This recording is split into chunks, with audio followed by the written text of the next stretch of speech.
Dios los bendiga, hermanos. Bienvenidos una vez más a nuestro estudio bíblico semanal de Iglesia Cristiana de Gracia. Estamos listos para empezar, para alabar al Señor, y le damos la bienvenida a los que nos están acompañando.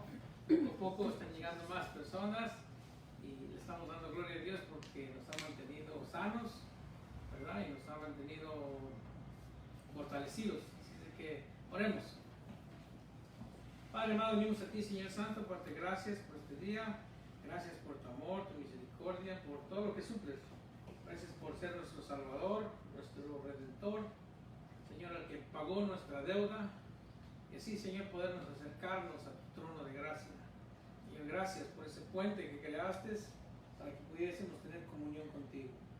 Y hoy en esta noche nos gozamos porque podemos juntarnos, Señor, podemos tener comunión con hermanos, ya no tanto por vía internet, pero también verlos físicamente y saber que están bien es un gozo, Señor. Para ti la gloria, para ti la honra, en el nombre de Cristo Jesús.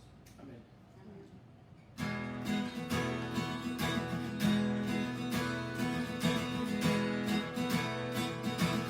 Al que nos ciñe de poder,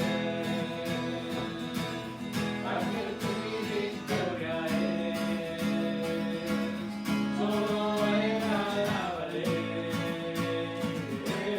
solo a él exaltaré. Al que nos ciñe de poder, aquel que mi victoria es, solo a él alabaré, solo a él exaltaré. Y será mi alabanza en la congregación, cantaré y alabaré tu nombre, Señor. Al que me ciñe de poder, aquel que mi victoria es, solo a él alabaré, solo a él exaltaré. Al que me ciñe de poder, aquel que mi victoria es, solo a él alabaré, solo a él exaltaré. De ti será mi alabanza en la congregación, cantaré y alabaré tu nombre, Señor. De ti será mi alabanza en la congregación, cantaré y alabaré tu nombre, Señor, tu nombre, Señor, tu nombre, Señor.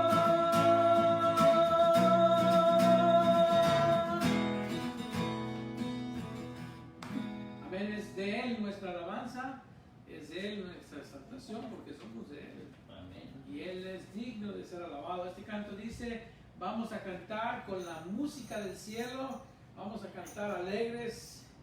Amén.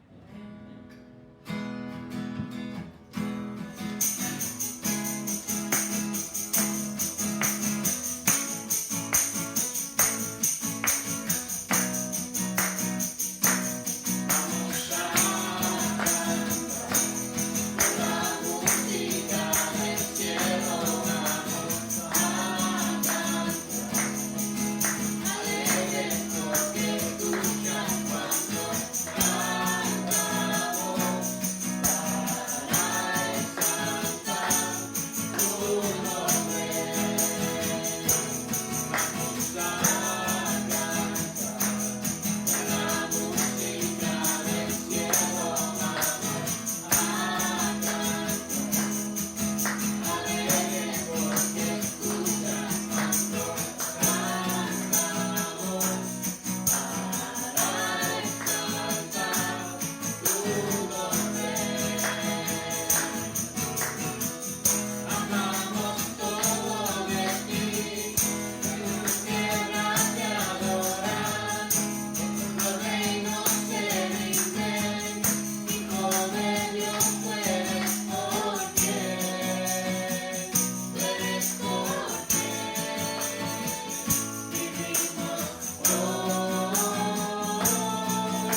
del Señor y es tiempo de dar gracias. Así que hoy que tenemos ya personas, ya poco a poco vamos a empezar a regresar a la normalidad, si Dios quiere.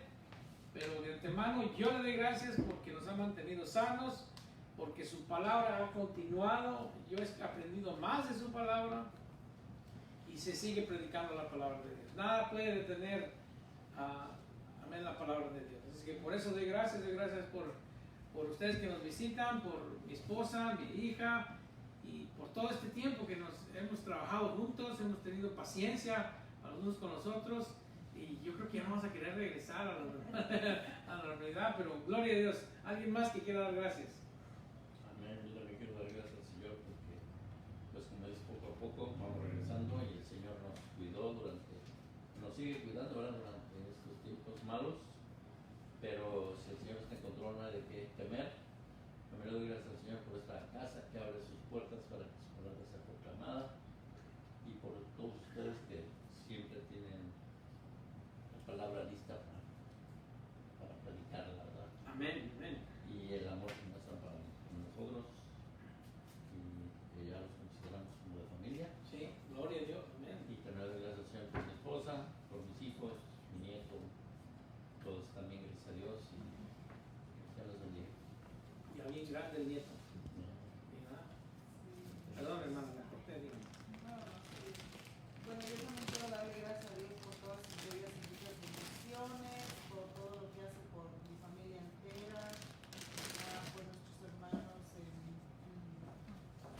Cristo, ¿verdad? Que realmente es una bendición el tenerlos como nuestra familia y doy gracias a Dios porque ha cuidado de todos, ¿verdad? Y incluso de aquellos que no conocen del Señor, también ha cuidado de ellos, mis familiares, y ahorita en estos momentos venía hablando con mi mami y ella me pide que pida oración por su hermana, ¿verdad? Por mi tía que vive allá en Toluca, porque la esposa de mi primo, o sea, su hijo de mi tía, tiene el virus, está enferma de eso, y su hijo también se enfermó. Él, gracias a Dios, ya está bien, pero ella está muy delicada de salud. Entonces la hermana Rosario, no sé si ustedes se acuerdan de ella, la hermana Rosario ¿cómo se llama aquí? ¿De Mexicali? No, la de aquí ¿cómo se llama? La de Nicaragua, la que estaba aquí con nosotros en la iglesia. ¿Sí se acuerdan de ella? Se acuerda de ustedes. Pero bueno, ella pide oración porque dice que en Nicaragua como 10 de sus familiares están infectados de ese virus, y acaba de morir uno de sus sobrinos. Entonces pide también cariño por eso.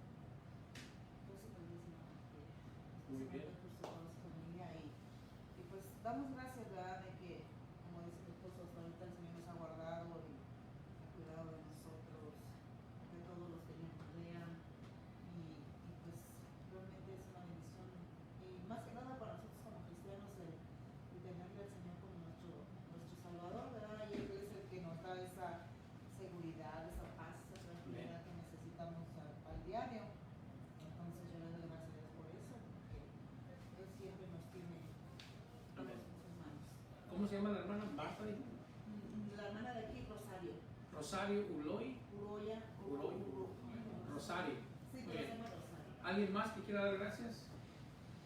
Bueno, yo le doy gracias a Dios por su amor, por su misericordia y por todo lo que Él nos da día con día, y por la salud también, que a veces nos sentimos mal de algo, pero podemos andar caminando, y Él nos mantiene. Él está siempre al pendiente de nosotros día con día. Por eso le doy gracias a Dios. Amén. Amén. ¿Alguien más que quiera dar gracias? Yo le quiero dar gracias a Dios porque ya poco a poquito ya estamos empezando a la realidad. Aunque sí están unos afectados por este virus, y oro por ellos y les pido que les den, que hay unos que sin trabajo o que no pueden ver a su familia porque tienen el virus, y le doy gracias a Dios porque estamos bien nosotros, y ya, por eso le doy gracias. Bueno, pues oremos por estas necesidades. Alguien más que nos acordemos de necesidades. Por mi suegro que ha estado delicado,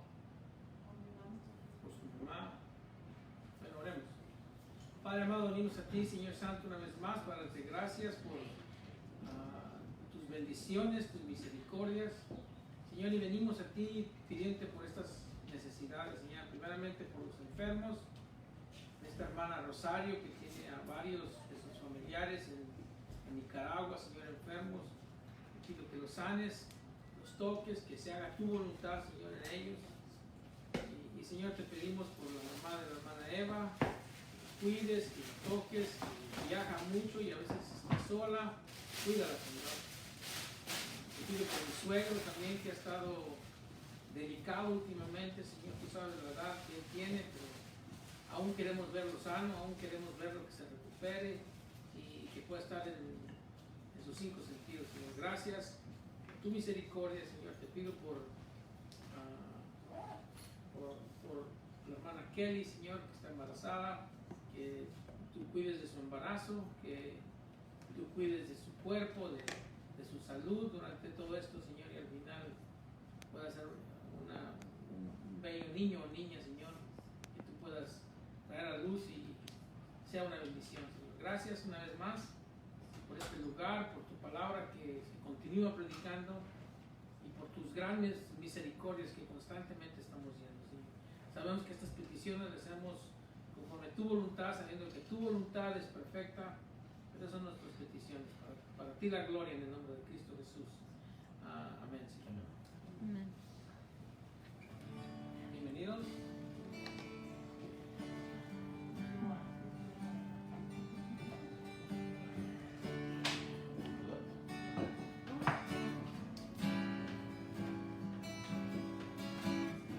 Eres la luz que brilló en las tinieblas, abrió mis ojos de ver. Mi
venimos ante ti, Señor,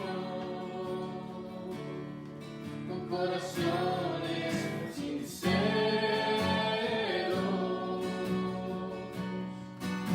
llenos de alabanza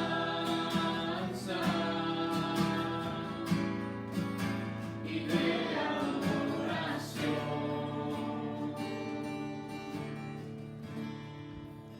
Venimos ante ti, Señor, con corazones sinceros,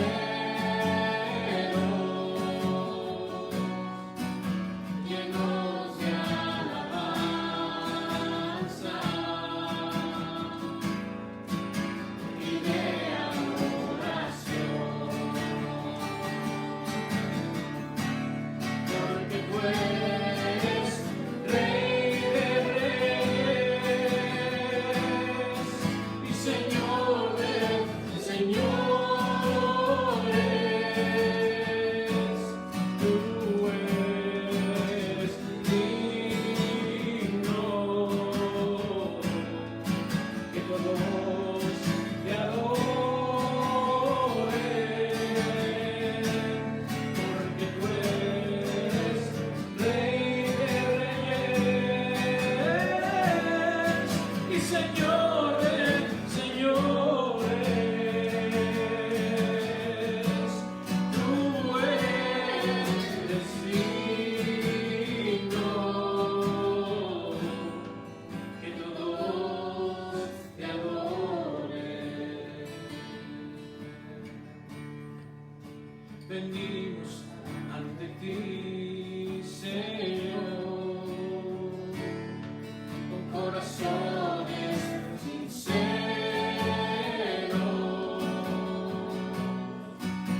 llenos de alabanza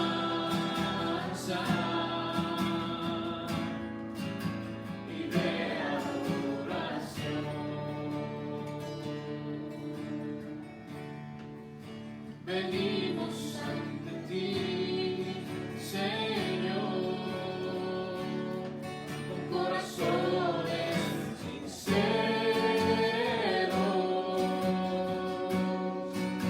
llenos de alabanza y de adoración, porque tú eres Rey de Reyes y Señor de Señores. Tú eres digno que todos te adoren, porque tú eres Rey de Reyes y Señor de Señores. Tú eres digno que todos te adoren.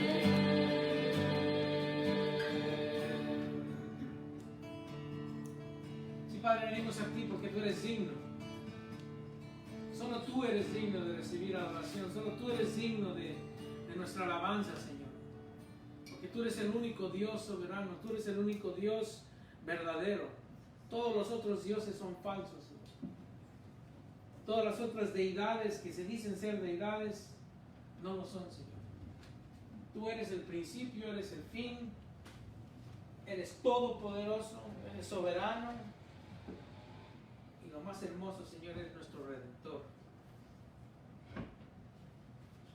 Pagaste nuestra cuenta en la cruz, Señor, por amor, Señor, por el amor que tú nos tienes, por ese amor infinito que tú tienes a tu pueblo.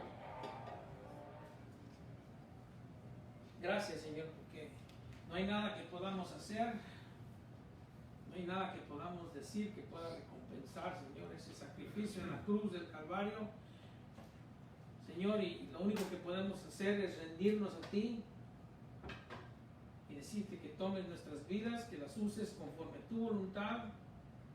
Y Señor, decirte que confiamos en ti, en que tú nos vas a usar como tú quieras, Señor, para tu gloria, para tu honra.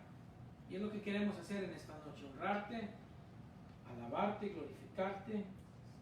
Y Señor, para eso queremos conocerte más. Señor, y queremos que nuestra fe aumente a través de tu palabra. Porque la fe viene por el oír de tu palabra, Señor. Y queremos conocerte más. Queremos, Señor, escudriñar cada página, cada párrafo, cada palabra. Queremos sacarle lo más que podamos de tu palabra. Hasta el día que te veamos cara a cara, Señor, o que tú nos llames a tu gloria eterna. Y nos gozamos, Señor, porque un día te veremos cara a cara y estaremos en tu presencia, Señor. Y estaremos contemplando tu hermosura, contemplando tu sabiduría. Y por eso nos gozamos, Señor. Es un gozo para cada creyente, Señor, contemplar en ti. Y en esta noche nos reunimos para eso, para contemplar tu palabra, escudriñar tu palabra, conocerte, Señor, más, para así también darte a conocer más. Para ti la gloria, en el nombre de Cristo Jesús oramos. Amén. Bueno, hermanos, estamos estudiando la carta a Esmirna. Estamos en el libro de Apocalipsis, capítulo 2, versículo 8 al 11. La semana pasada empezamos a comenzar a leer y comenzamos a repasar nuestro esquema, nuestro bosquejo, que fue el mismo de la iglesia de Éfeso. Hablamos del correspondiente. ¿Quién es el correspondiente? ¿Quién es el autor del libro, hermanos? Les pregunto. Jesucristo. Jesucristo en gloria. Jesucristo en gloria. Y luego, ¿qué más? ¿Quién tiene notas apuntadas? ¿Cómo? Está bien, está bien. ¿Cuál es el segundo punto de nuestro esquema? La iglesia. La iglesia. ¿Cuál iglesia estamos estudiando? Esa fue la semana antepasada. La semana pasada empezamos a estudiar la iglesia de Esmirna. Entonces, ¿qué más? ¿Qué más es que están? ¿Cuál es la otra parte del bosquejo? La ciudad. La ciudad. ¿Qué me pueden decir de la ciudad de Esmirna? Una característica de la ciudad de Esmirna. No, por lo que hablaste la vez pasada, una ciudad muy bella, muy hermosa. Una ciudad hermosa. Construida arqueológicamente de tal manera que diríamos como templos o algo así, columnas por todos lados. Una ciudad muy antigua. ¿Qué significa la palabra Esmirna? Mirra. Mirra. Significa mirra. Hermano, yo sé que estamos grabando, pero estamos en un estudio bíblico. Pregunte, opine, más que nada opine, porque yo quiero saber su opinión. Y si su opinión usted cree que está equivocada, pues aquí la corregimos o nos va a dar gusto porque nos va a aumentar a nuestro conocimiento. Y el siguiente punto, ¿cuál es? El correspondiente, el autor es Jesús, la ciudad es Esmirna, la iglesia es Esmirna, la ciudad es Esmirna, y nos quedamos aquí en este cuarto punto. ¿De acuerdo? Exactamente, la comendación.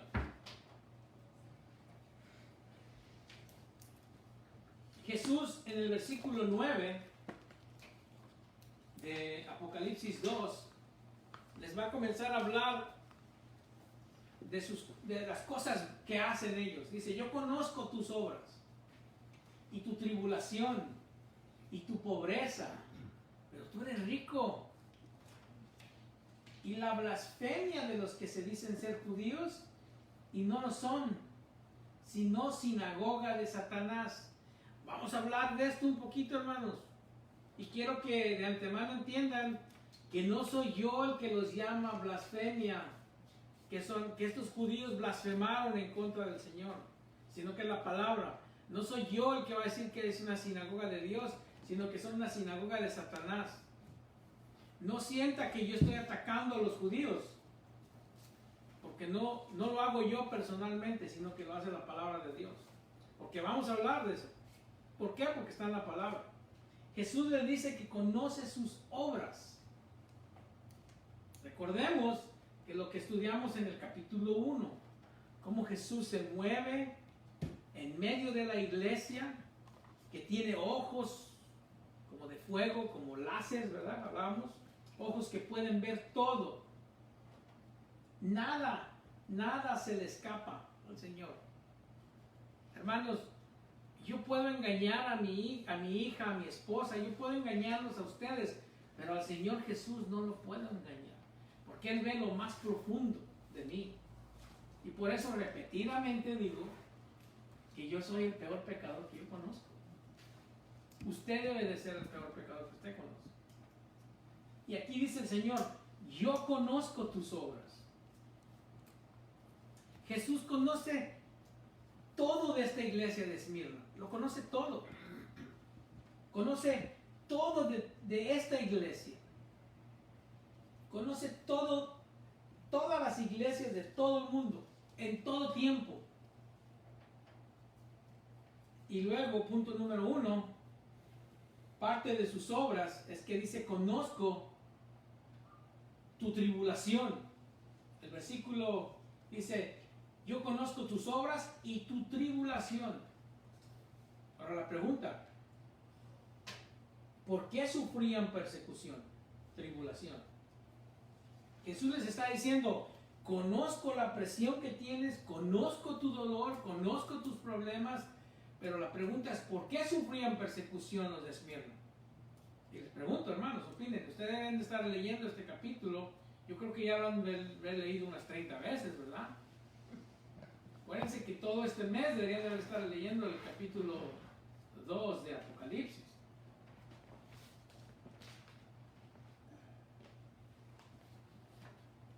Bueno, la respuesta es porque se oponían o estaban en conflicto en adorar al emperador. Ya por 300 años, desde el 195 antes de Cristo, se había construido un templo. El templo se llamaba Dia Roma. Se había construido en esta ciudad de Esmirna. Dia Roma significa Dios Roma. Y aquí me equivoqué, en mis notas puse Dios con mayúscula. Está equivocado. Espero que no salga así.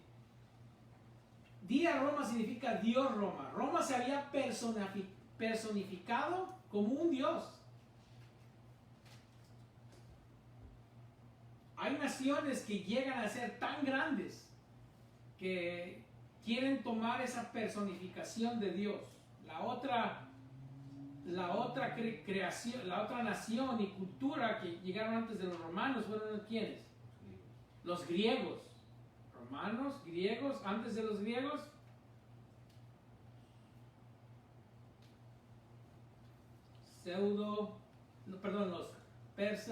Los persas. ¿Quiénes antes de los persas? Hebrews. Oh, no. Oh, Faris. Los egipcios, ¿verdad? Entonces, Roma llega a ser tan poderosa que se cree que es un dios. En este caso, una diosa, ¿verdad? Este templo, la Dia Roma, se edificó para que fuesen a adorar a Roma. Había un templo en Esmirna que fue construido con el específico uso para adorar a Roma. El César había tomado la supuesta deidad de Roma, Domiciano. Así que se convirtió este templo en el centro de adoración al César.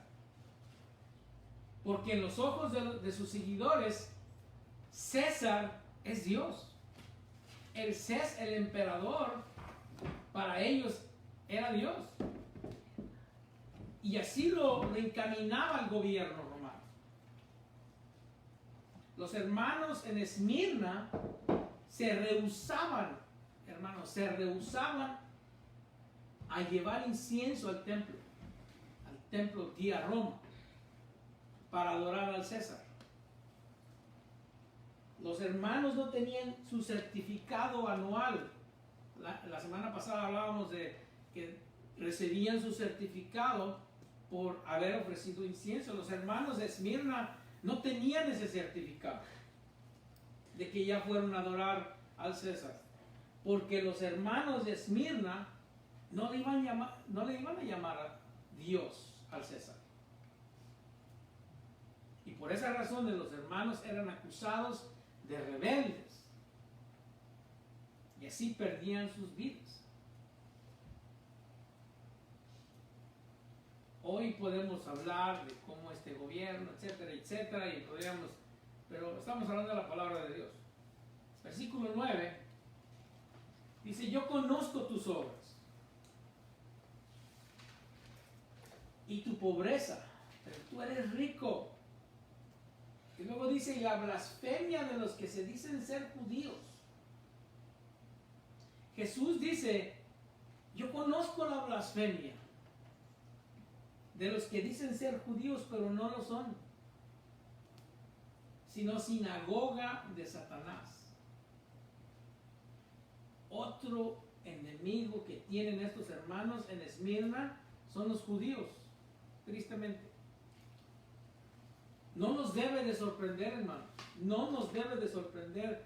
Odiaban al Señor Jesucristo, lo rechazaron, rehusaron reconocerlo como Mesías,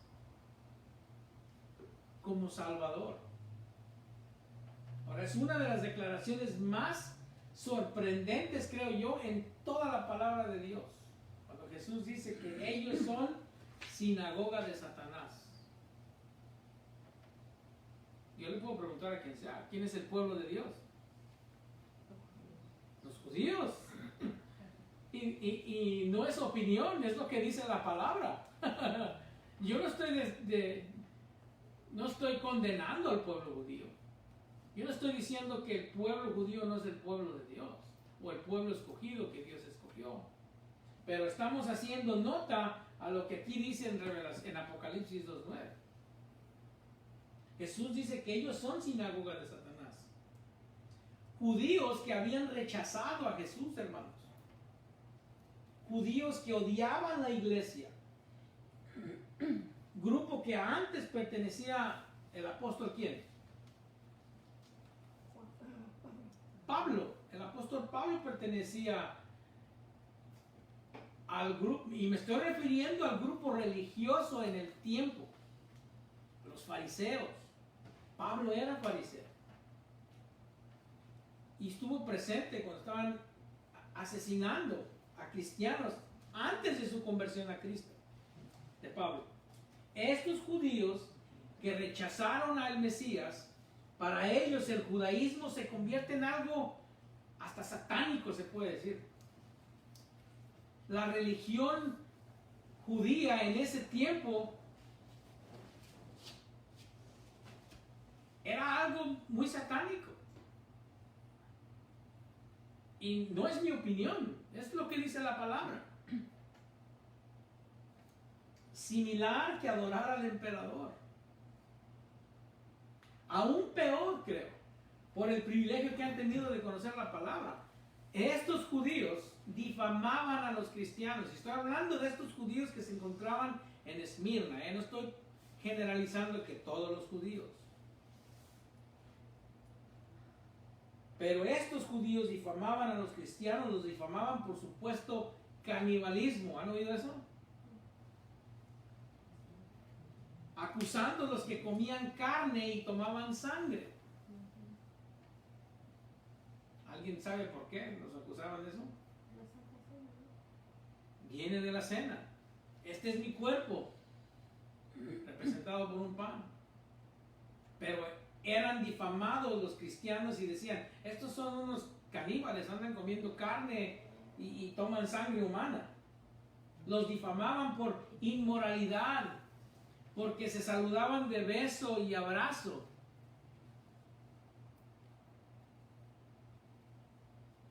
A veces a mí me acusan de eso también, ¿no?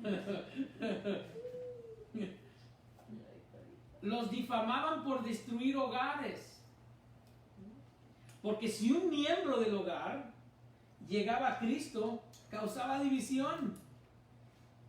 ¿No ha tenido ese problema usted en su casa? Todos hemos tenido ese problema. Los difamaban de ser ateos por no adorar a los emperadores y la gran cantidad de deidades en Roma. No nomás era el emperador quien era Dios, había más deidades, un sinfín de deidades. Los difamaban por rebeldes, de deslealtad política contra Roma. Los judíos, queriendo destruir la fe de los cristianos, constantemente los acusaban con los romanos. Iban con el chisme. Ya viste, no está haciendo lo que tiene que hacer.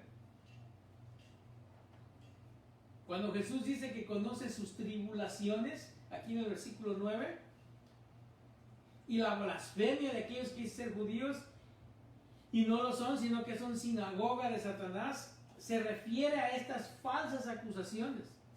Esto debe de ser, hermanos, lo peor de las persecuciones, porque le nombra blasfemia. Llega al punto de nombrarlo blasfemia. Por sus difamaciones de los judíos en contra de la iglesia, difamar a los cristianos, odiar a cristianos, odiar a Cristo, es ciertamente una blasfemia, hermanos. Porque estás odiando a Dios mismo, al Dios de la iglesia. Y aquí dice, de los que se dicen ser judíos y no lo son. Creo que físicamente lo eran. No creo que estaban diciendo que eran judíos y en realidad eran romanos. No, yo creo que eran físicamente judíos. Pero no son judíos por lo exterior, sino judíos por lo interior. Fíjense lo que dice Romanos. Romanos 2:28. Aquí Pablo, cuando comienza básicamente a destaparle a todo mundo y a hacerles ver que todos estamos perdidos, toca al inmoral, toca al moral y luego llega al judío.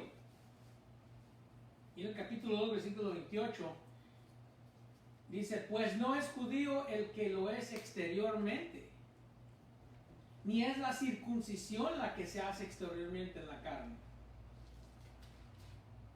sino que es judío el que lo es en lo interior. Y la circuncisión es la del corazón, en espíritu, no en letra, la alabanza del cual no viene de los hombres, sino de Dios. Estos eran judíos, creo yo, los de Esmirna, en lo físico, pero no en lo interior. Aunque judíos físicamente, paganos espiritualmente, creo yo. Estos judíos en Esmirna se unieron con los paganos de Roma para asesinar a estos hermanos en Esmirna, para aprovecharse de ellos, difamarlos y al punto que los asesinaban. Hermanos, el odio que los judíos le tenían a los cristianos es bien obvio. Yo sé que esto va a sorprender a muchos, pero en la palabra nos enseña el odio que los judíos le tienen a los cristianos. Se ve, cuando leemos el libro de Hechos, se ve, en Hechos 13:50. Pero los judíos instigaron a mujeres piadosas y distinguidas y a los principales de la ciudad y levantaron persecución contra Pablo y Bernabé y los expulsaron de sus límites. Si ven Hechos 13, están ¿en qué ciudad? A ver, ayúdenme. No me acuerdo.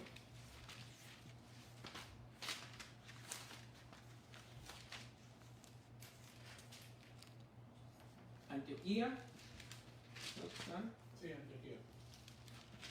Y luego vamos al capítulo 14, versículo 2. Cuando ya llegan a Iconio, mas los judíos que no creían excitaron y corrompieron los ánimos de los gentiles contra los hermanos. Versículo 5, ya adelantito. Pero cuando los judíos y los gentiles, juntamente con sus gobernantes, se lanzaron a afrentarlos y apedrearlos. Cuando dicen que los apedreaban, no era de que agarraban piedritas y se las aventaban para que huyeran, hermanos. No, estaban queriendo cumplir supuestamente la ley. Cuando ellos apedreaban a alguien era hasta la muerte. No era a ver si para que corrieran, no. Era para matarlos. Porque según ellos estaban cumpliendo la ley. Versículo 19, en el mismo capítulo.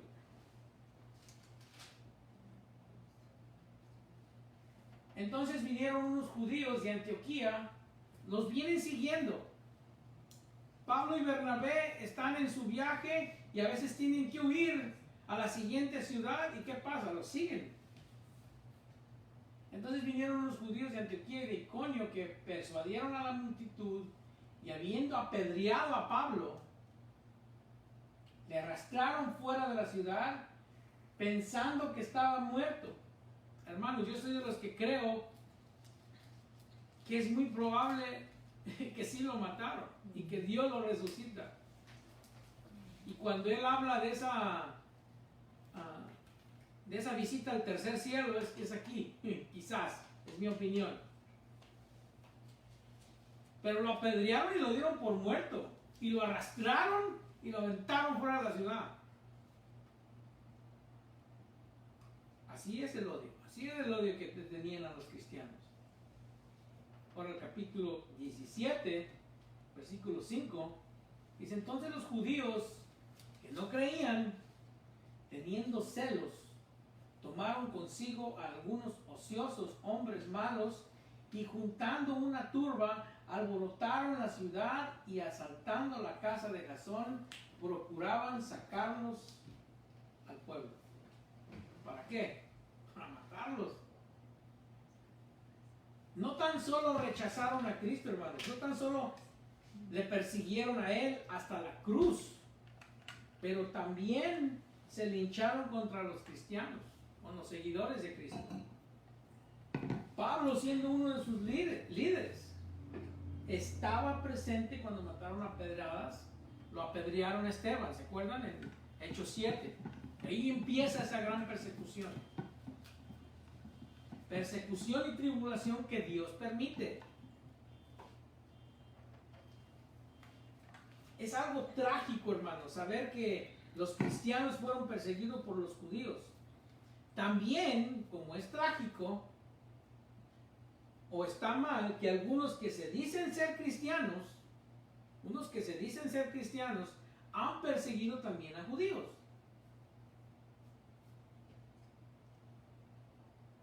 Por eso es difícil llevar a un judío a Cristo. Porque en el nombre del cristianismo falso, un falso cristianismo, los judíos han pasado por mucha tribulación. Pero Dios tiene su tiempo para ellos, ¿verdad? Dios tiene su tiempo. Pero hay que hablar las cosas como lo dice la palabra. No vamos a tomar lados. Así como el judío persiguió al cristiano, el cristiano ha perseguido al judío. Y Jesús los nombra que son sinagoga de Satanás. Ahora, en el principio era lo opuesto, ¿verdad? En el Imperio Romano había muchos judíos ricos, hermanos, ricos, que generaron sus riquezas al hacer negocio con Roma. Ellos tenían el oído de las autoridades, y lo hemos visto en estos versículos, y buscaban desaparecer esta iglesia pequeña de Esmirna. El primer emperador romano que asesinara a cristianos ¿Ustedes saben quién fue el primer emperador que asesinó a cristianos? Nerón. Fue Nerón, quien tenía dos amigos judíos. Uno era un actor llamado Alaterus, y quizá lo estoy pronunciando más, y la otra era su amante Popeya. Ellos le alimentaban mentiras al emperador para asesinar a los cristianos. Aquí en Esmirna pasa lo mismo. Hay una gran población judía que le envenenan las mentes a las autoridades para asesinar a cristianos. Y Cristo los identifica en el versículo 9. Cristo dice, y la blasfemia de los que se dicen ser judíos y no lo son, sino sinagoga de Satanás. Dice que no está en la sinagoga de Dios, sino en la sinagoga de Satanás. Sin duda, hermanos, los judíos tenían sinagoga en Esmirna. Y sí adoraban al emperador. Porque los hipócritas, hermanos, se mueven en cualquier dirección que les convenga. El hipócrita se va a ir donde le convenga. Tenían su sinagoga, pero era de Satanás. Porque no eran judíos verdaderos. En Juan 8:44, Jesús los confronta. Y para que entienda el contexto, tiene que leer todo el capítulo. Y cómo todo este capítulo están insinuando los judíos que Jesús era un bastardo. Dice, vosotros sois de vuestro padre el diablo, les dice Jesús. Y los deseos de vuestro padre queréis hacer. Él ha sido homicida desde el principio y no ha permanecido en la verdad porque no hay verdad en él. Cuando habla mentira, de suyo habla, porque es mentiroso y padre de mentira. Y Jesús le dice, y él es su padre. Ahora, para que puedan entender más el odio, les voy a dejar una tarea, hermano. Una tarea fácil. Que busquen el asesinato de Policarpio. El asesinato de Policarpio. Se encuentra en Wikipedia. Búsquenlo en Google.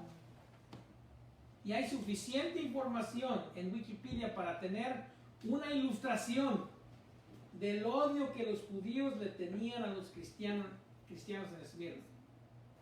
Ahora, cuando lean la información,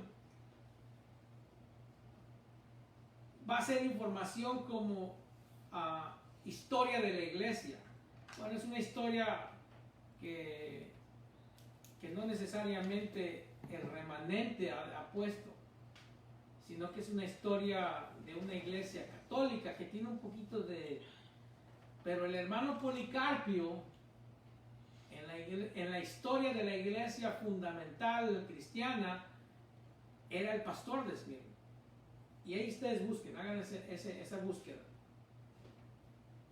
La otra cosa que Jesús sabe de ellos es que dice, conozco tu pobreza.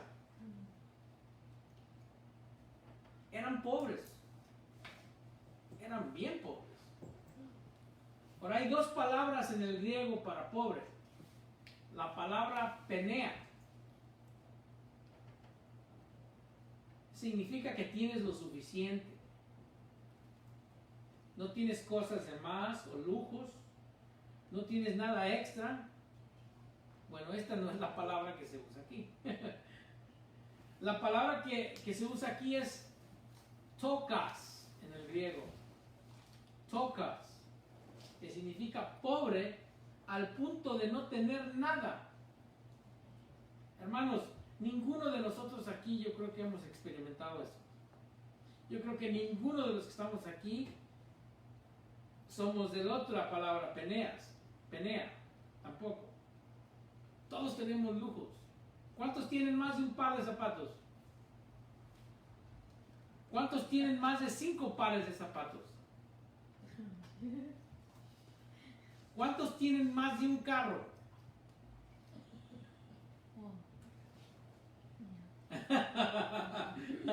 ¿Verdad que no pertenecemos ni a ese grupo? Estamos bien bendecidos. La palabra tocas quiere decir que no tienes nada, absolutamente nada. Estás completamente pobre. La mayoría de los hermanos en Esmirna probablemente eran esclavos, hermano. Como decía Héctor, el pastor Héctor Lara, están en el Bill Street. Estos hermanos de Esmirna es muy probable que eran esclavos, probablemente esclavos abusados. Esclavos abusados. Trabajaban solo para comer. Y si algún cristiano tenía algo, muy probable que lo iban a robar. Eran pobres, hermanos.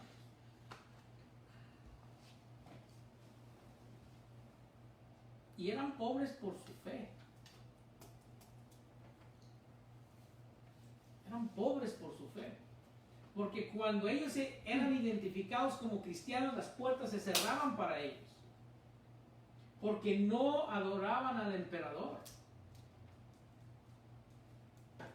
Por creer en este Jesús que los judíos veían como un blasfemo. Que los judíos veían como un bastardo. Así que eran pobres. Y eran pobres por su fe. Eran hermanos que los difamaron, los acusaron erróneamente, despreciados y explotados. Esta iglesia, hermanos, tenía todas las razones humanas para caerse, para dejar de existir, desaparecer de Esmirna. Todas las excusas para decir, ¿quién necesita esta manera de creer? ¿Quién quiere creer de esta manera? Con tanta persecución, con tanta tribulación. Podrían decir, mejor vayamos a esta otra religión, intentemos algo nuevo. Pero no lo hicieron, hermano. Sino que se apoyaban más en Cristo Jesús. Su fe aumentó. Nunca perdieron su primer amor. Como en la iglesia que estudiamos hace 2 semanas, ¿verdad? En Éfeso. Los falsos que se encontraban en esta iglesia de Esmirna huyeron.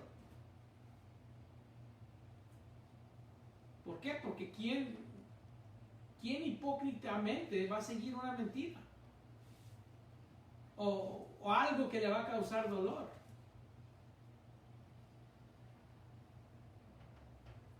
La iglesia nunca se mezclaron con el mundo, ni tampoco podían por su fe. Pintaron sus rayas santas, si se puede decir de esa manera, y nunca las cruzaron, aunque les costaba la vida, aunque les haya costado la vida. Y el Señor dice, yo conozco. No tan solo conoce de observación, porque está entre la iglesia, sino que también conoce por experiencia, hermanos. El Señor Jesús conoce por experiencia las persecuciones, conoce por experiencia las tribulaciones. Jesús dice, yo conozco lo que están pasando. Yo sé, dice Jesús, por mi propia experiencia. Yo sé que es estar pobre. Ni dónde poder recargar mi cabeza. Jesús dice, yo fui perseguido como ustedes están siendo perseguidos. Pasé por muchas tribulaciones. Jesús dice, a mí me mataron. ¿Verdad? Versículo, cuando se introduce, dile a la iglesia, creo que es el versículo 8 del capítulo 2. ¿Alguien que lo tenga?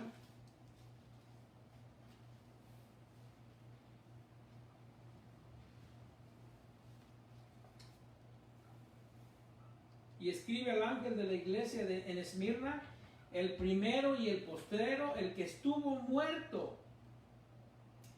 ¿Cómo llegó a estar muerto Jesús? Porque lo crucificaron. Por la tribulación. Ahora todo fue planeado por Dios. A Dios no le sorprende que Jesús sea asesinado de esa manera. Fue todo planeado. Y por eso dice, yo sé, yo conozco, lo siento, dice Jesús. Jesús, hermanos, es nuestro sumo sacerdote que sabe, conoce, ha experimentado todos nuestros sufrimientos. No sé qué tribulación, no sé qué pruebas pasaron en tu vida, pero Dios la conoce. No tan solo porque sabe todas las cosas, sino porque ha experimentado todas las cosas. Pero esta iglesia de Esmirna no tan solo es pobre y ha experimentado mucha tribulación, pero note el paréntesis que dice ahí, pero tú eres rico. Pero tú eres rico. La iglesia de Esmirna es rica porque tiene lo que verdaderamente importa. La iglesia de Esmirna tenía lo que verdaderamente importa. Hermanos, en la iglesia no importa tener 1000 miembros. En la iglesia no importa tener bancas de primera clase y música de primera clase. Lo importante es tener fe en Cristo Jesús. Y la iglesia de Esmirna lo tenía. La iglesia de Esmirna es rica porque tienen lo que verdaderamente importa, las cosas espirituales, no las cosas materiales. Esto es lo que podemos aprender de la iglesia que está bajo tribulación. Y hoy hay iglesias en el mundo que están bajo tribulación. Hermanos, yo he estado en iglesias que no tienen nada. Nada. Una vez, y me acuerdo, Elías, si me estás oyendo me vas a recordar, fuimos a una iglesia en San Blas, en Nayarit, en el estado de Nayarit, en México, y nos invitaron a tocar y nuestro equipo de sonido, nuestros aparatos no cabían en la iglesia. Entonces, ¿qué hace el hermano? El pastor o alguien de la iglesia dice, no se preocupen, hermanos, y comenzaron a tirar la pared. La pared eran puros palos. Eran puros palos que habían puesto, no era una pared formal. Y lo bello, hermano, que había pasado un huracán hace unas semanas y había muchas casas que no tenían láminas y esa iglesia estaba intacta. No tenían nada, pero tenían lo que contaba, tenían al Señor. Y yo me acuerdo, ese fin de semana adoramos a Dios, era media hora de alabanza, media hora de predicación, media hora de alabanza, media hora de predicación. Sí parábamos a comer camarones porque en Nayarit es lo que más abunda, era sopa de camarones, caldo de camarones, camarones al mojo de ajo, camarones así, camarones acá, cóctel de camarón, huevos con camarón. Yo me recuerdo que yo me estaba bañando en un pozo y los carros pasaban así, me daba la luz y ahí estaban hermanos queriéndome tapar porque no había dónde bañarse. Y estuvimos ahí el fin de semana. Yo he estado en iglesias que no tienen nada, materialmente hablando, pero en realidad son ricas, son millonarias, bien ricas, porque tienen lo que importa. Esta es la iglesia pobre rica de Esmirna. La Odisea, la última iglesia a que le escribe en Apocalipsis 3:17, fíjense lo que le dice el Señor, porque tú dices, yo soy rico y me he enriquecido y de ninguna cosa tengo necesidad, y no sabes que tú eres un desventurado, miserable, pobre, ciego y desnudo.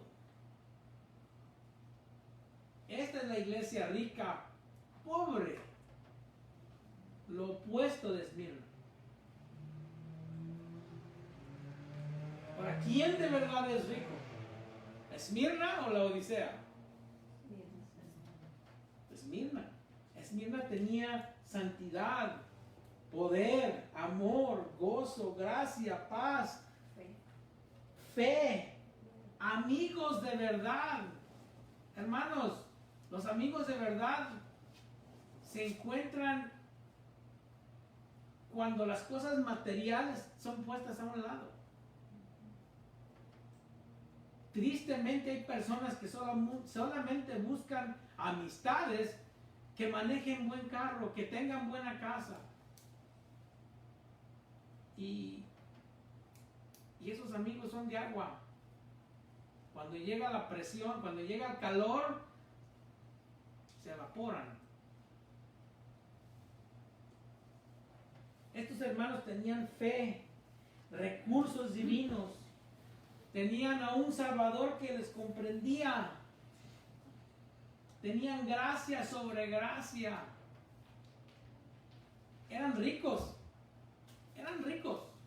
Así es la iglesia bajo persecución, hermanos. No se sientan mal por una iglesia que está bajo persecución, bajo tribulación. Hermanos, es bien difícil encontrar hermanos que están comprometidos. Es bien difícil encontrar hermanos que estén comprometidos cuando están envueltos en el mundo. Es difícil que te comprometas al Señor cuando estás envuelto en el mundo. Pero no es así cuando la iglesia está bajo tribulación. Porque son los fieles los que se mantienen hasta el final. Aquellos que están en una iglesia que está pasando por tribulación, por pruebas, los miembros que aún están ahí, esos son verdaderamente fieles. Con ellos sí puedes contar. Hermanos, es más fácil trabajar en una iglesia pobre, rica, que en una iglesia rica, pobre. Esas son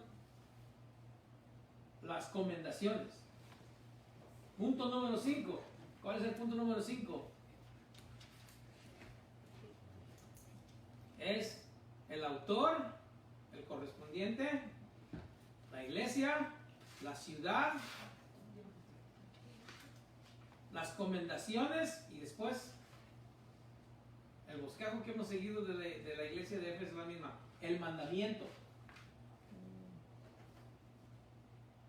Ahora, uno esperaría, hermanos, después de leer tanta persecución y pruebas, que el Señor dijera: sé que están sufriendo mucho, yo sé que están pasando por pruebas y por tribulación, pero ¿saben qué?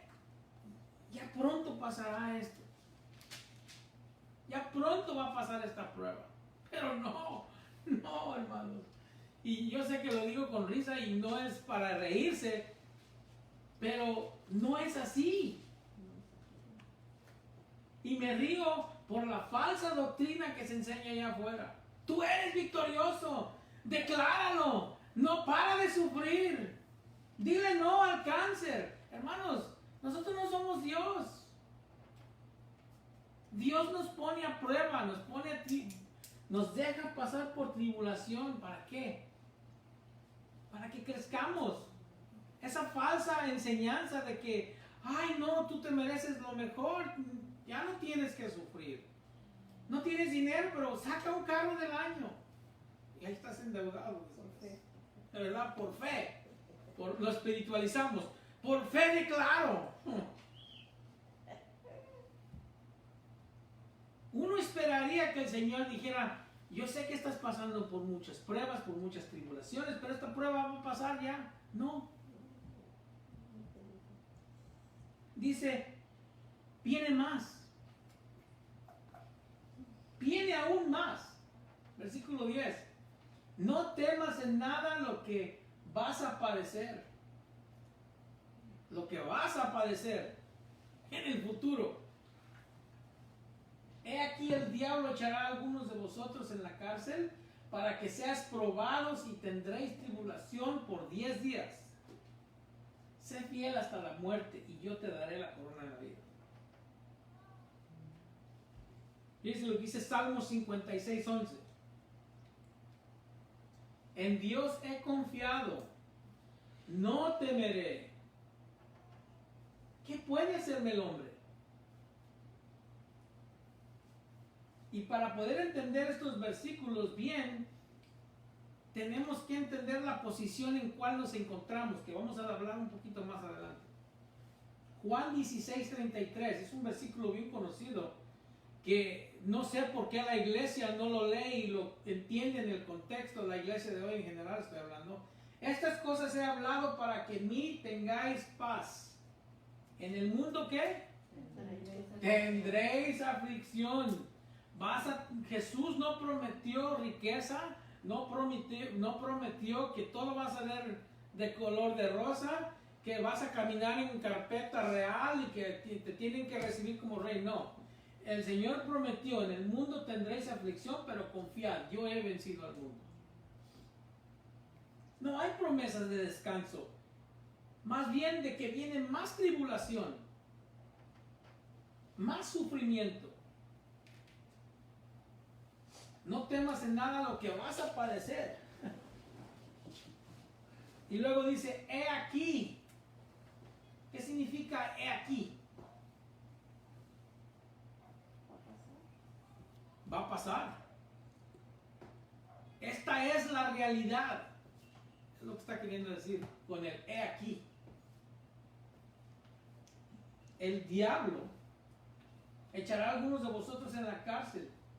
Esta es una profecía que Jesús les está haciendo de más persecución, de más tribulación.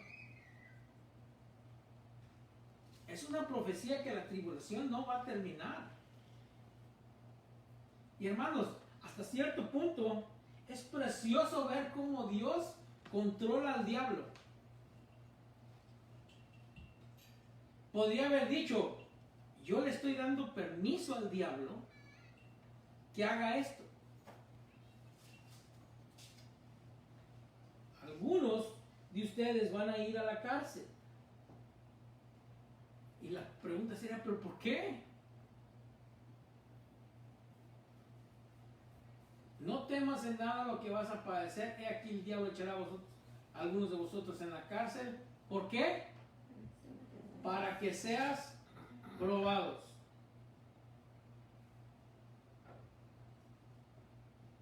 No va a durar mucho, dice. No va a durar mucho tiempo. Solo ¿cuánto? 10 días. ¿Y esto qué significa? Porque estamos acostumbrados, hermanos, que cuando hablamos de números, cuando hablamos de ciudades, que cuando hablamos de lugares, en el libro de Apocalipsis todo lo queremos simbolizar. Hay algunos que piensan que en realidad son 10 años.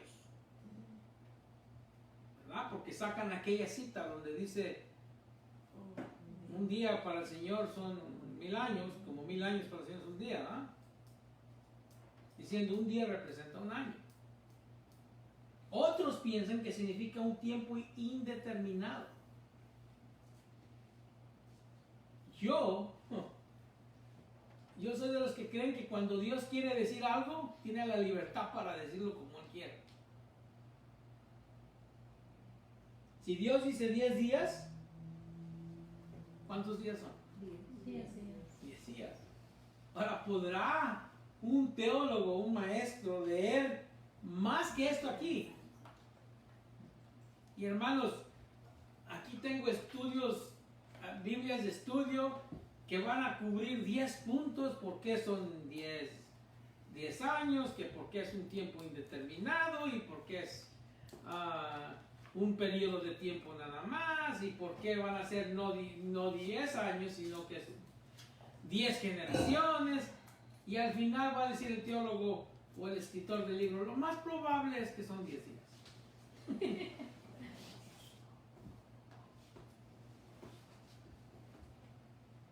Ahora, yo los he oído y los he visto con mis propios ojos, que tratan de simbolizar todo para ver cómo la palabra de Dios se ajusta a lo que ellos creen, cuando debe ser lo contrario, que nosotros nos tenemos que adaptar a su palabra, no tratar de torcerle y cambiarle aquí, no, esto significa esto y esto significa acá, para poder excusar lo que ellos creen. Una vez más, un texto fuera de contexto es un pretexto. Lo que está diciendo aquí es que esta es la realidad. Sé que han sufrido mucho, pero el diablo está a punto de encerrar a algunos de ustedes en la cárcel. Y tendrás problemas por un periodo de 10 días. Ahora, quizás solamente son 10 días, porque al final van a ser asesinados. Yo no sé. La palabra no nos dice eso. Pero sabiendo lo que está pasando aquí, conociendo la fe de los hermanos en Esmirna, es muy probable que nomás duró 10 días, porque al 10º día se los echaron al plato. Los asesinaron. O quizás los dejaron ir libres. Es otra posibilidad. Y la pregunta una vez más surgiría, ¿pero por qué? ¿Por qué permite a Dios que yo siga pasando por más sufrimiento? Bueno, para que seas, ¿qué? Probados. Quizás podríamos decirle al Señor, Señor, creo que ya he sido probado lo suficiente. ¿Por qué no escoges aquí a... Prueba acá al hermano.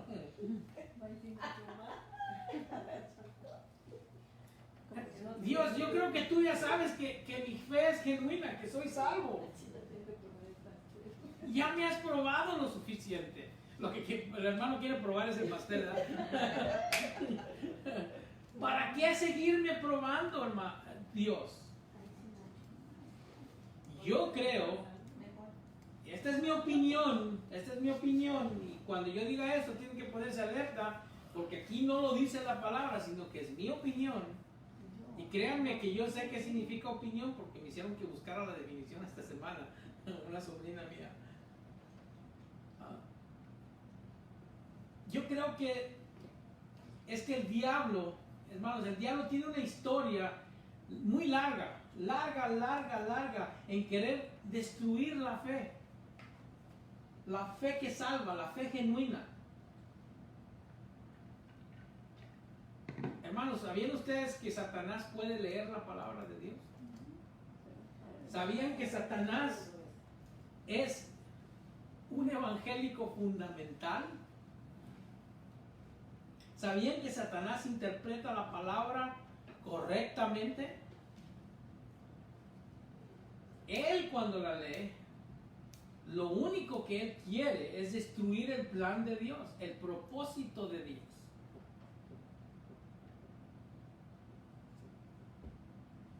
El propósito de Dios que está basado en la salvación, de nuestra salvación.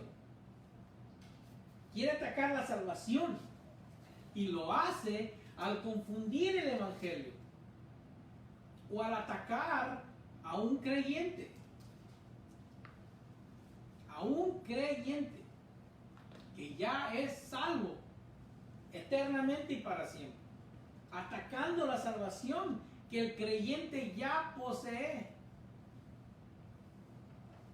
Satanás constantemente está queriendo hacerle sentir a nosotros los creyentes, eres un inservible, cuando te mueres te vas a ir al infierno, hoy pecaste, te tienes que ir al infierno. Satanás quiere destruir al regenerado, al redimido. Esta es una batalla constante.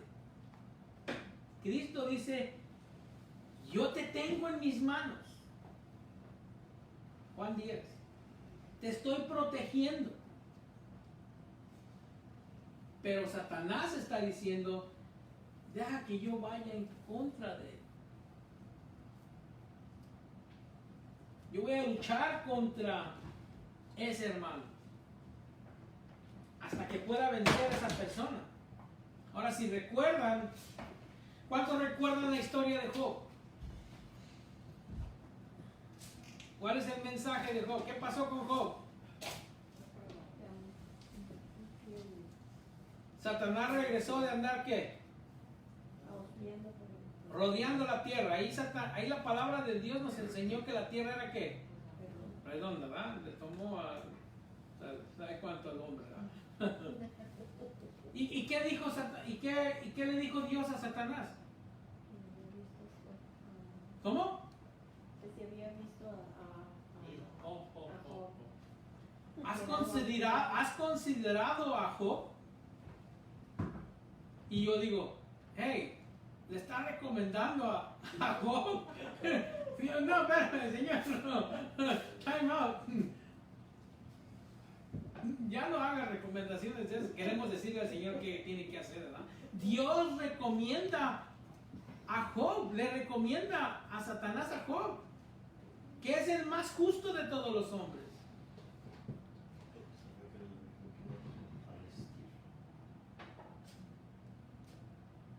Quizás.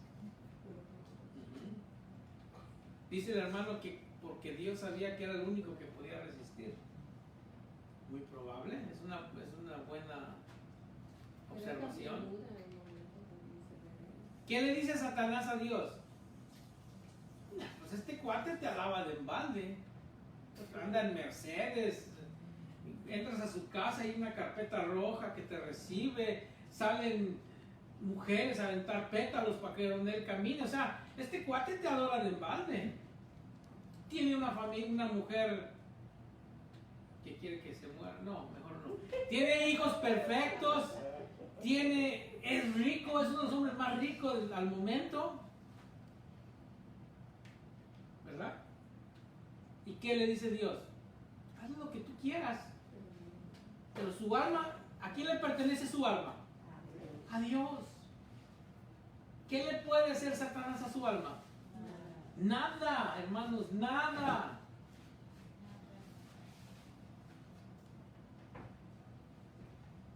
Satanás no puede destruir la fe genuina. Para Lucas 22, dijo también el Señor, Simón, Simón. Cada vez cuando se refiere a Simón, a Pedro como Simón, es que algo está haciendo mal, Pedro. Está hablando a Pedro en la carne. Simón ese. He aquí Satanás os ha pedido para zarandearos como a trigo. Y dice Pedro, y le dijiste que no, ¿verdad? Pero yo he rogado por ti, que tu fe no falte, y tú, una vez vuelto, o sea, va a regresar, Pedro. Confirma a tus hermanos. ¿Confírmales qué? Confírmales tu fe. Confírmales que a pesar de que Satanás te hizo así, tu fe te mantuvo. La fe que tú tienes no es tuya. Así, tampoco te tomes crédito. Yo sí soy un hombre de fe. La fe que tú tienes es un don de Dios. No vas a pasar la prueba porque tú eres fuerte. Vas a pasar la prueba porque crees en el Dios que es fuerte. Este es otro mensaje a Satanás. Hay un mensaje que Dios le está dando a Satanás para mostrarle que la fe que salva es indestructible. La fe en Cristo Jesús es indestructible. Satanás fue tras Pablo también, pero tampoco pudo destruir su fe. Es más, a través de esta persecución, Pablo se hizo más fuerte. Yo creo que en una manera supernatural que Dios y Satanás están en una batalla sobre la fuerza de la fe. Satanás constantemente está queriendo destruir la fe verdadera y Dios le da permiso. Pero Satanás, frustrado, siempre regresa vencido, derrotado. Dios le está diciendo a los de Esmirna que va a exhibir el poder de su salvación. que Satanás va a venir y va a poner a algunos en la cárcel por 10 días. Que es una prueba. No para que se pruebe algo para ellos, ni para Dios, sino para que se le pruebe a Satanás y a todos sus agentes que la fe salvadora es indestructible. Bueno, ya vimos el correspondiente, el autor, que siempre en esas cartas es Cristo Jesús. Vimos la iglesia, vimos la ciudad, vimos las comendaciones y ahora veamos las recomendaciones. En el versículo 10, ya vamos a terminar, le dice: sé fiel hasta la muerte y yo te daré la corona de vida. Hermano, si tu fe es real, vas a salir vencedor. Y al final el Señor nos dará la corona de vida. La corona que es vida eterna. Hermanos, no va a ser una corona que en el frente dice vida. Y no vamos a andar en el cielo caminando con una corona que dice vida, queriendo lucir a todos los hermanos. No. No. No.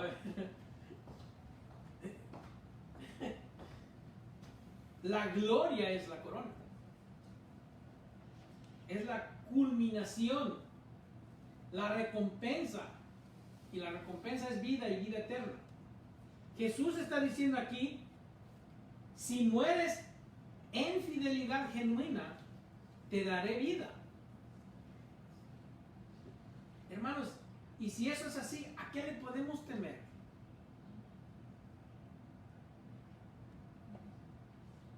Porque si mueres fiel, te daré vida. Jesús dice: yo soy el que estuve muerto y estoy ¿qué? Vivo. Porque yo vivo, dice Jesús, nosotros viviremos. Ahora el versículo 11 dice: el que tiene oído, oiga lo que el Espíritu dice a las iglesias. Esto lo dice en todas las iglesias, en todas las cartas a las iglesias, perdón.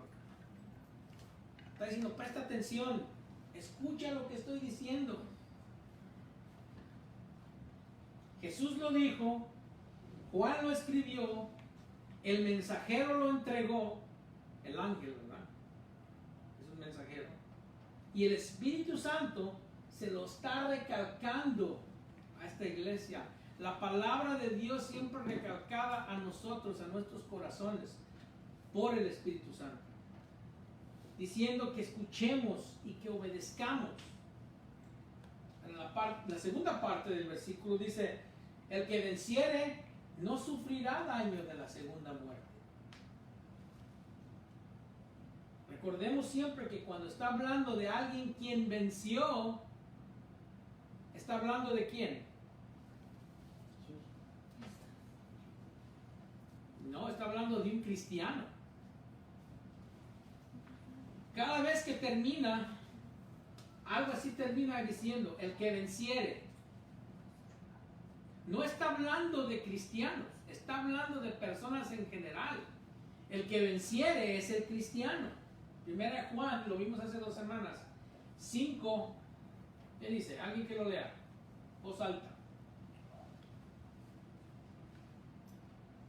Porque todo lo que es nacido de Dios, ¿qué? Vence al mundo. Y esta es la victoria que ha vencido al mundo. ¿Qué es lo que vence al mundo? Nuestra fe. ¿Quién es el que vence al mundo? Sino el que cree que Jesús es el Hijo de Dios. Al creer en Cristo Jesús vencemos al mundo. Nuestra fe es la que vence. El verdadero creyente, el verdadero cristiano nunca serán heridos con la segunda muerte. Esta es la que importa más. Porque la primera muerte es física. Pero la segunda es ¿qué? Espiritual y es eterna. les dice, no hay que temer, ustedes que están bajo persecución, solo sean fieles hasta la muerte, que yo les daré vida. Solo sé un vencedor, o sea, un verdadero creyente. Y solo experimentarás la primera muerte, pero nunca la segunda muerte. Nosotros los creyentes morimos una sola vez y nunca dos veces. Aquellos que aún no conocen a Cristo Jesús, si no le conoces antes de morir, vas a morir dos veces. Pero aún hay tiempo para conocerle, para reconocerle como tu Salvador. Que Cristo murió por nuestros pecados y que quiere darnos vida eterna. Nosotros los pecadores, Dios nos quiere dar a nosotros los pecadores vida eterna. No te esperes. No digas, deja arreglo unas cositas y luego, como diciendo, voy a perfeccionarme y luego voy a venir a la iglesia. Y luego le entrego mi vida al Señor. No, ven a Jesús. Y ya siendo salvo, ya que reconozcas que Él pagó por tus pecados, por mis pecados en la cruz, y que con ese perdón podemos entrar al trono de gracia. Permite que el Espíritu Santo te transforme. Porque es el único que te puede transformar. Tú no te puedes cambiar, tu familia no te puede cambiar, el sistema no te va a cambiar. Una vez que aceptas a Jesús como el Salvador, la palabra dice en Romanos 5:5, dice, y la esperanza no avergüenza, porque el amor de Dios ha sido ¿qué? Derramado en nuestros corazones por el Espíritu Santo que se nos fue dado. Cuando el Espíritu Santo vino a nosotros, fue derramado en nuestros corazones. No fue con un gotero que se nos dio el Espíritu Santo.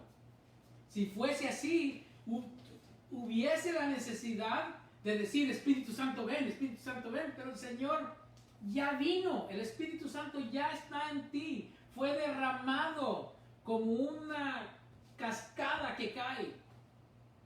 No hay necesidad de pedirle al Señor, al Espíritu Santo que venga, Él ya vino. El amor de Dios ha sido derramado en nuestros corazones por el Espíritu Santo que nos fue dado en Romanos 8, 10 y 11, ya terminamos en un minuto, yo sé que no está mal. No, we have a comment.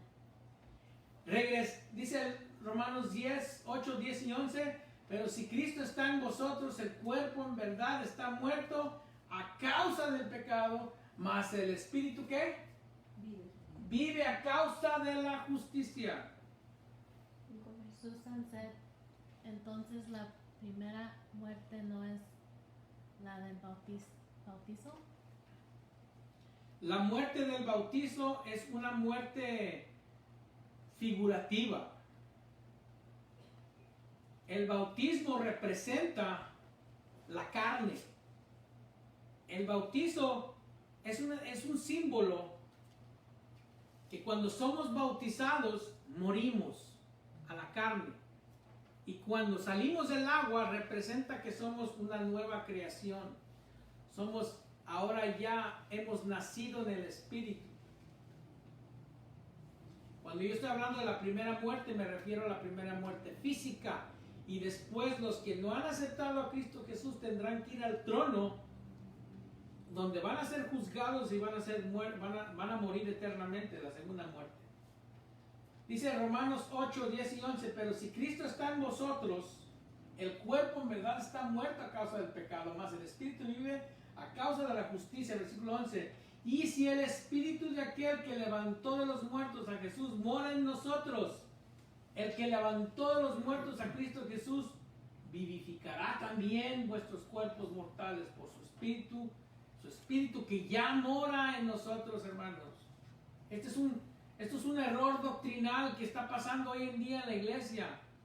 He ido a muchas iglesias y en las iglesias oigo, Espíritu Santo ven, y le dicen, pídele al Espíritu que venga y se manifieste. El Espíritu ya mora en vosotros. Ahora, regresando al tema, perdón. Vemos aquí esta pequeña iglesia, perseguida, pobre, pero rica, aplastada, pero con olor fragante al Señor, victoriosa por su fe genuina. Ahora la pregunta es, ¿eres un vencedor? ¿Es tu fe verdadera, real? ¿Has depositado tu fe en Cristo Jesús realmente? Si es así, ¿estás esperando la corona? Que es vida eterna. Te espera esa corona si es así. Y vas a escapar la segunda muerte. Ese es el motivo de ser un vencedor, la vida eterna, hermano. La semana que entra continuaremos con el estudio de la carta a Pérgamo. Así es de que lea versículo 2 al versículo 17. Oremos. Padre, damos gracias, Señor. Damos gracias por el gran testimonio de esta pequeña iglesia. Fuerte, viva, genuina, rica en espíritu. Que nos demuestra a nosotros que no importa lo que experimentemos en lo físico, lo importante es de que conozcamos a nuestro Señor Jesús como Salvador, que nos dará la vida eterna y nos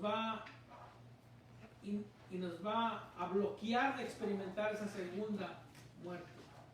Gracias, Señor, por este testimonio enorme de esta pequeña iglesia que era pobre pero era rica, que aunque fue aplastada, necesitaba ser aplastada para dejar, no sé, ese olor fragante, que es adoración para ti. Para ti, Señor, sea la gloria, en el nombre de Cristo Jesús. Amén. Así somos despedidos, hermanos. Desde que Dios los bendiga, los de Facebook, sigan conectándose. ¿Cómo? ¿Hay tiempo para cantar otro canto? Sí, claro que hay tiempo. Aquí no tenemos línea. No nos van a correr. Cantemos. La number one. ¿Cuál quiere cantar? La number one.